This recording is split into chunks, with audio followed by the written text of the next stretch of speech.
Namaskar, I'm Dr. Gaurav Rao. Today we are going to study about humanism as an approach to learning. Before going into the lecture, let us see what are you going to understand and will be able to after the completion of the lecture. You'll be able to know the history of humanism as an approach to learning. You'll be able to define what is humanistic approach. You'll come to know the salient features of humanistic approach of learning. You'll appraise the goals of humanistic approach of learning. You can enumerate the principles of humanistic approach of learning and explain the Maslow's hierarchy of needs and apply the humanistic approach of learning in your classrooms. Let us start. Humanism as an approach to learning is based on the principles of humanism, which is basically dependent upon the works of Abraham Maslow and Carl Rogers. This approach considers a learner as an individual who is educated to be a whole person. Here, a whole person means a person who has an understanding and development in all the dimensions, and prominently, this is done by the learner himself on the basis of his interests, goals, and enthusiasm to achieve in the way he wants his own way. Humanistic approach is basically an approach to psychology that emphasizes upon empathy and stresses the good human behavior. This approach helps us to focus on the ways to help and improve an individual's self-image and self-actualization. This helps him to make the learner worthwhile and important human being. In this approach, learning is basically student-centered. What does that mean? Student-centered means the teacher designs the learning environment as per the requirement of the student, as the learning is done by the learner in his own way, by his own personal emotional needs. He also takes care of the responsibility of the learning, as after the preparation of the learner-centered design, the learning is done by the learner himself. And in doing so, what happens is this: when the learner takes up his own learning responsibility, teacher only plays the role of a facilitator. He gives him direction how to do a task, how to learn, and if he is he learning in the proper direction or not? He also helps him to assess his learning and grow accordingly. This approach talks about the intrinsically motivated learning. That is basically the learner is learning as per his own requirement and needs. And when the learner is dependent upon his own requirement and learning, he is intrinsically motivated to learn. Just for an example, if I have to learn what I want, I'll be more into my learning. I'll be more into seeing into things how I am learning it. Let us talk about the humanistic goals of education. Humanistic education talks about the human well-being. That is, the education and the learning must aspire to improve the human well-being. Means, when the education is taking place, it should talk about how a human is evolving, he's improving, he's reaching to new arenas and horizons of his own life. Humanistic education also aims at including the primacy on human values. It is expected that the learning and the education must be pivoted around the human values. Understand this: if the education is not into the values of human, if it is not up to the ethical values of the society, the education is not going to take our students to a place where we want. We want the education system to grow up, and hence the values, the ethics of the society are to be inculcated into the child. The next goal is the development of the human potential. The learning, as per humanistic education, strives to develop the human potential of the learner.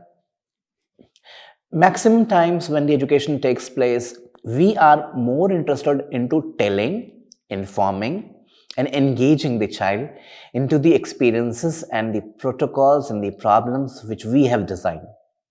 We don't ever think of about how and why a child is learning and to what pace and extent a child can reach up to. The humanistic education and approach of learning talks about increasing that potential of a child from one level to the other. We make the child, help the child, facilitate the child to understand his own potential and grow every now and then his new potential to a new place. Humanistic education talks about the human dignity. The humanistic education acknowledges the human dignity in the complete education process. At the foundation of the humanistic education is the human and his needs. This approach supports positive emotions in students like motivation, empathy, and high esteem. It helps in avoiding negative emotions like anger, anxiety, stress, and depression. Suppose I'm teaching in a class. If I don't motivate my child to learn, if I don't give reinforcement to what he is doing, he will never be motivated to learn more and do more. If suppose I'm into not the problem of the child will not have relationship with me as I want him to. This understanding of the problems of the child and learning with him with his problems is basically something that is the idea behind the humanistic approach of learning. You actually have to every time help the child to grow into a new person, learner with new dedications and have a higher esteem.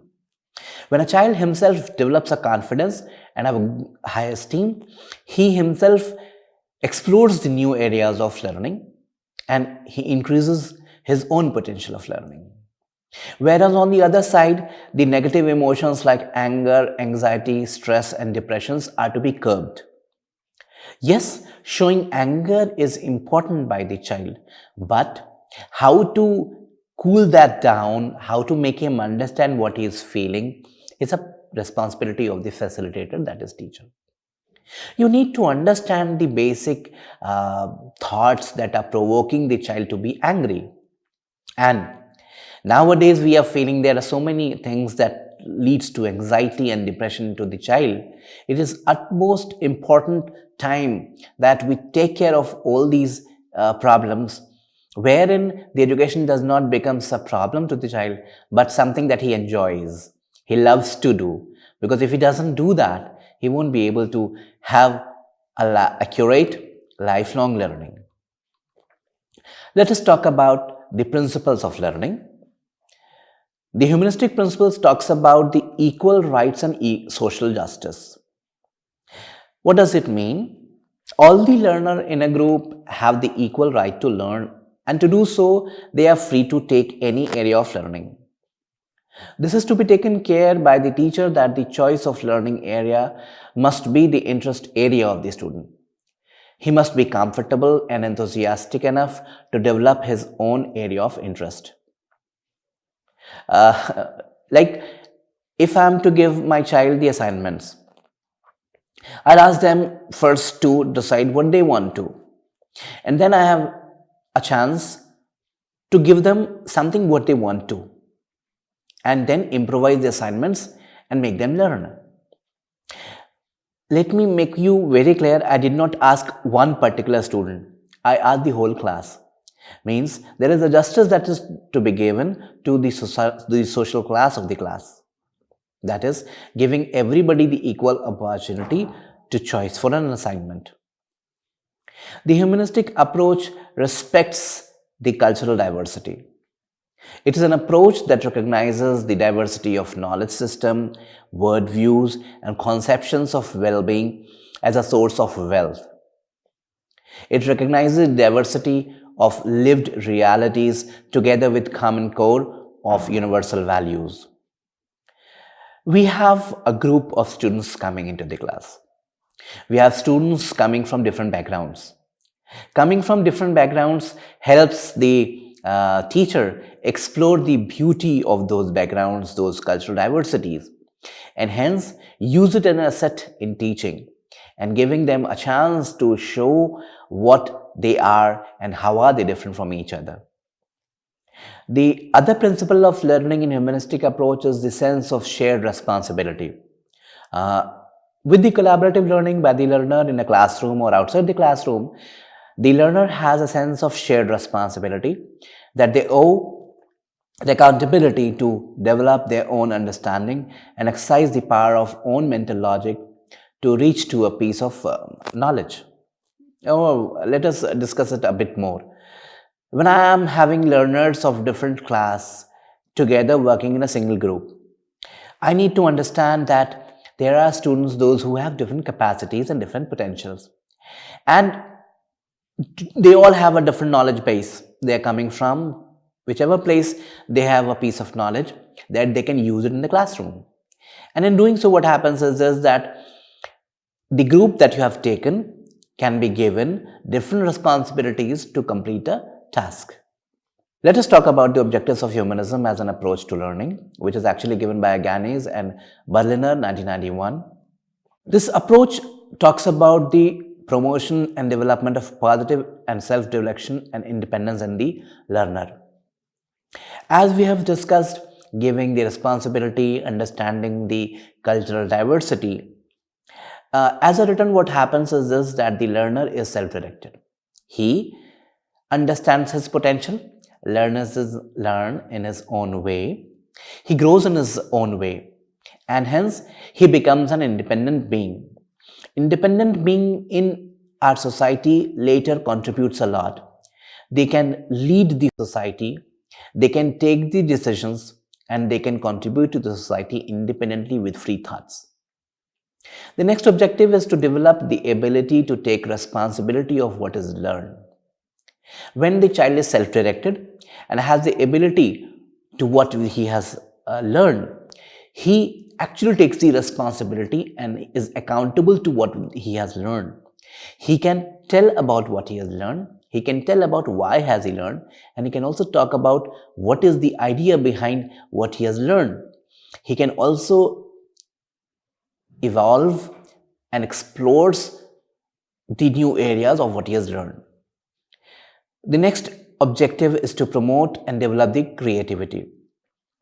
When the child is self-directed, he has taken the responsibility, he is more creative into seeing into the things. He not only just reads, understands, but he also creates his own piece of knowledge.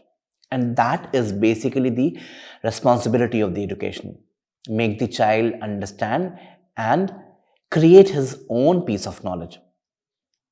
That means humanistic approach gives a big chance to the child to create his own ideas and whole new world. The next approach is to promote and develop curiosity. What does this mean? When the child is independent, he has free thought, he has understanding to what he is doing, he is more curious about everything what he sees around. And that is what we want, to see everything around he is facing and grow accordingly.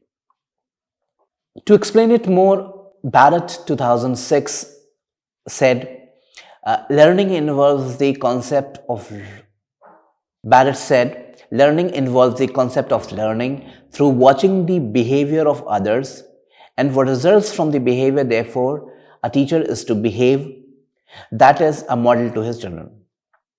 And in doing so, it does not repeat any behavior that is inappropriate. While presenting any model behavior, the teacher has to give reason for it and motivate students to follow it. What does that mean? Let me explain you a bit more. If I am a teacher, I am to be in my classroom, I have to behave the way I want the child to learn. And in doing so, I need not to be unreal, I need not to be what I am not.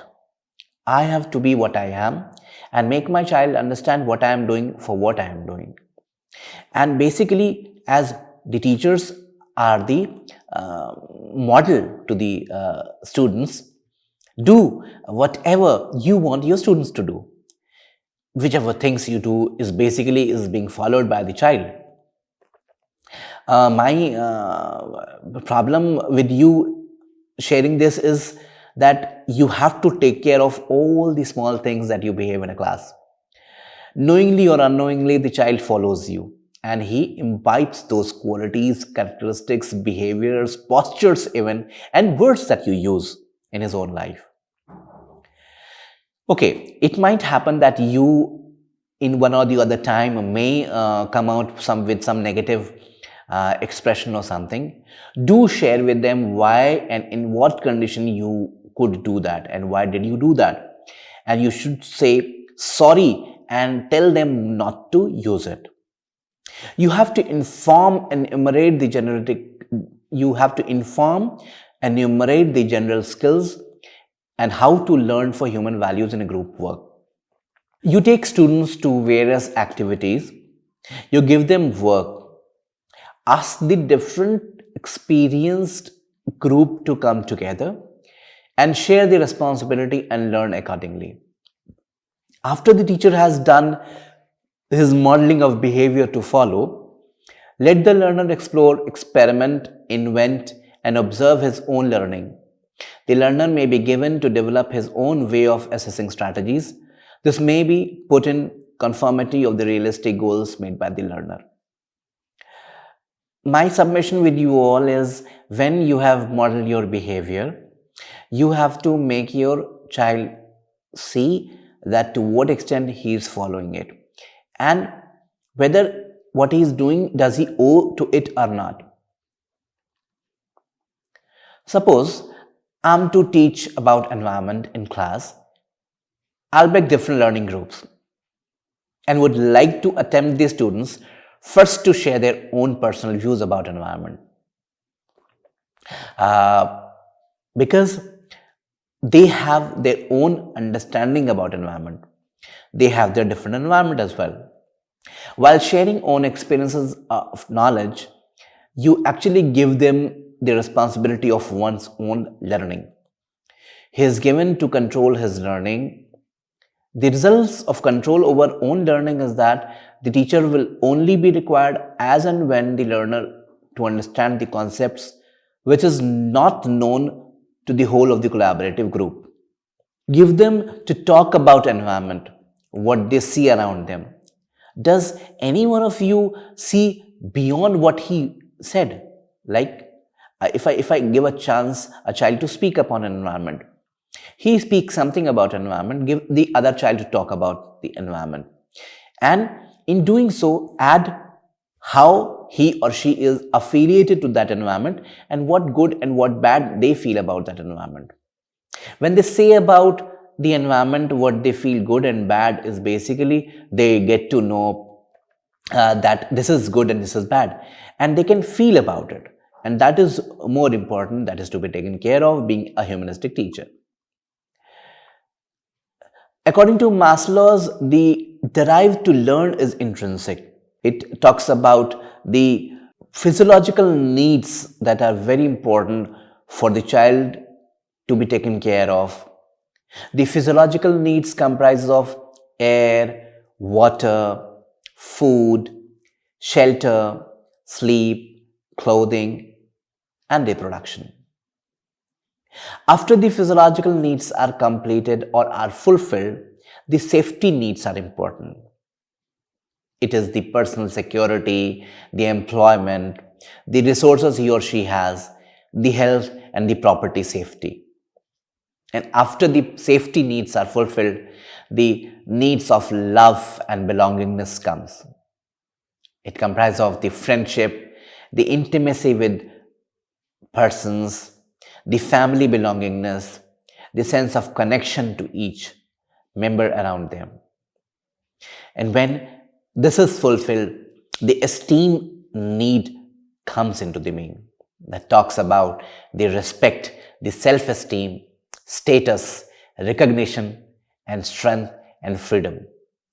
All these develops the learner into a new human being, gives him a new esteem, new growth, new horizons of understanding. And when this esteem level is achieved, the level of self-actualization is achieved. They derive to become the most that one can be, beyond which the needs of lower level doesn't count. And hence, when this is fulfilled, the learning would be of higher level and the teacher would be nowhere needed in the learning process. The humanistic approach supports the exponential knowledge, because in doing so, the learner is immersed in his or her experience without the awareness of flow of time. Humanistic approach emphasizes the inclusion of feeling and emotions in education. It talks about the learning as a chances to give changes in attitude and behavior of the student as well. With the personal involvement in the learning process, the learner is both with emotional and cognitive way in the learning process. I'll give you an example. If I ask a child to collect 5 leaves around his house, he would be more interested into seeing into the leaves, and in doing so he would ask, what is this tree named? And in doing so, he would talk about the peoples around them and explore why are those plants important. And when he comes back to the class, he has many more interactive knowledge within him, which would share in the class. Let us talk about how the humanistic education is to be applied by you all in your classrooms. Allow students to have a choice in the selection of tasks and activities. Don't tell them exactly what they have to do. In doing so, this you all must have had felt, and I have also felt, when a teacher gives you a particular task exactly the way he or she wants you to do, you actually don't use your brain. You have to develop and devise your own activities, your own tasks that you want to, and this helps you to grow and have more creative, and you are more curious about it. Same task, same way doing is really of no use. Help for deciding realistic and achievable goals and dynamic goals. In education system, what we have in teaching, that we fix our learners to have a particular goal. Having a particular goal doesn't pay you a lot. Give them to think in their own way what they want to, but help them to see that what they are thinking, will he or she will be able to achieve it or not in a given span of time. And if what he is thinking of, how much time will it take to reach or achieve to. You also help the student to participate in group work to develop social skills. Do not only devise the activities that are of cognitive base. Develop, devise, and integrate the activities that have practices being used in the society. Give them some opportunities to go into the society, interact with them, do a survey, do some data collection, talk with the stakeholders, and come back with some data and analyze over it. Teachers should become a role model for learners to develop attitudes, beliefs, and habits. This is something that we have been saying for long. If a teacher himself talks about creativity, curiosity, different ways of teaching being used by him, will definitely make the child think on those lines. You be the model of your student. Ask him to do what he wants, but come out with something that he or she can be proud of to show to the world. To become a good facilitator of learning, Roger has given some characteristics. Let us see what are they. The realness. Realness means you be what you are. The facilitator has to be genuine enough to share and talk what he feels to. The next characteristic can be the prizing the learner, accept the trust of each learner, accept the fear, recitation, apathy, and goal. If I don't have trust on my child, if I don't love my child, if I don't understand why the child is having fear on what he is learning, I am sure I won't be able to make my learner reach to the level where I am wanting him to. Have a faith. Don't ever think that the child doesn't know anything. He has his own knowledge. He can do much more beyond what you are thinking. What he needs only is your love and faith, your support, your care, and your faith into him that yes, he can do it. Next is the empathetic understanding. The teacher can understand the student's reaction from inside. Many a times we have seen that the teacher reacts to the sudden or impulsive behavior of the child in a very negative way, either of physical bashment or any negative punishment of standing for long or writing for words 100 or 1,000 times. But before giving that punishment or negative reinforcement, you need to see why that child has behaved in those forms. And that is basically the empathetic understanding.